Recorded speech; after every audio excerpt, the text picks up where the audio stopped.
1. Kalian harus senantiasa ridho kepada Allah dalam keadaan senang maupun susah, dalam keadaan baik maupun buruk, sehat ataupun sakit, kaya maupun miskin, dan dalam keadaan sukses ataupun gagal. 2. Jika Allah menakdirkan sesuatu bagi kalian, janganlah takut. 3. Aku tidak melihat obat yang baik bagi kalian selain berserah diri kepadanya.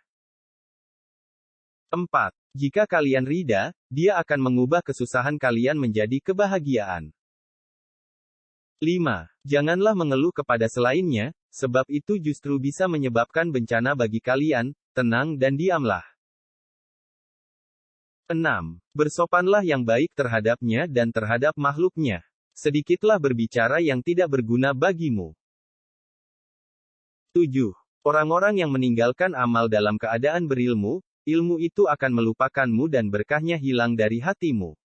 Wahai orang-orang yang bodoh, seandainya kamu mengetahuinya nescaya kamu mengetahui siksaan-siksaannya. 8. Wahai anak, janganlah kamu menuntut sesuatu kepada seseorang. Dan jika kamu mampu untuk memberi dan tidak mengambil maka lakukanlah. Kamu melayani dan kamu tidak minta dilayani oleh orang lain maka lakukanlah. 9. Syirik itu ada pada lahir dan batin. Syirik lahir ialah menyembah berhala sedangkan syirik batin ialah berpegang kepada makhluk dan memandang mereka dapat memberi kemudaratan dan manfaat. 10. Nasihatilah dirimu terlebih dahulu barulah kemudian menasihati orang lain. Kamu harus lebih memperhatikan nasib dirimu. Janganlah kamu menoleh pada orang lain sedangkan dalam dirimu masih ada sesuatu yang harus diperbaiki.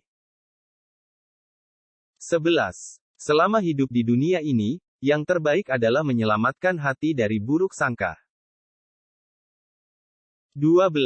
Orang itu dikatakan dekat dengan Allah selama dia meluangkan waktunya untuk berzikir setiap hari. 13. Taubatlah engkau dari riak dan nifak. Janganlah malu mengakui hal itu atas dirimu. Yang kuat di antara manusia mulia adalah mereka yang semula munafik. Oleh yang demikian, berkatalah sebahagian ulama, tidak ada yang mengetahui hakikat ikhlas kecuali orang riak. Yang paling beruntung ialah mereka yang ikhlas mulai dari awal hingga akhirnya. 14. Orang mukmin mengawal dirinya dengan membangun batinnya.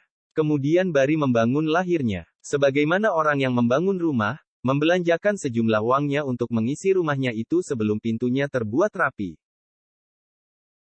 15. Kenalilah Allah, janganlah rasa bodoh terhadapnya. Taatlah kepadanya, jangan mendurhakainya. Redalah atas ketentuan takdirnya, jangan kau ingkari. Kenalilah Al-Haq Azza wa Jalla melalui ciptaannya. Dialah Allah, Maha Pencipta, pemberi rezeki, yang awal dan yang akhir, yang lahir dan yang batin, yang kadim, yang abadi dan yang bebas berbuat sesuai dengan kehendaknya. 16. Janganlah kamu menghendaki kelebihan dan kekurangan. Janganlah mencari kemajuan dan kemunduran. Sebab ketentuan telah menetapkan bahagian masing-masing. Setiap orang di antara kamu, tidak diwujudkan melainkan telah ditentukan catatan mengenai pengalaman hidupnya secara khusus. 17. Janganlah engkau menuntut imbuhan atas amal perbuatanmu, baik keduniaan maupun keakhiratan. Janganlah kamu mencari nikmat, carilah zat yang memberimu nikmat. Carilah tetangga sebelum mendapatkan rumah. Dialah zat yang mewujudkan segala sesuatu, zat yang mengaturkannya dan yang wujud sesudah segala sesuatu. Saudaraku, janganlah kamu termasuk golongan orang-orang yang apabila diberi nasihat, tidak mahu menerima, dan jika mendengar nasihat tidak mahu mengamalkannya. Ketahuilah, bahwa agamamu akan hilang disebabkan 4 perkara. 1. Kamu tidak mengamalkan apa yang telah kamu ketahui. 2. Kamu mengamalkan apa yang tidak kamu ketahui.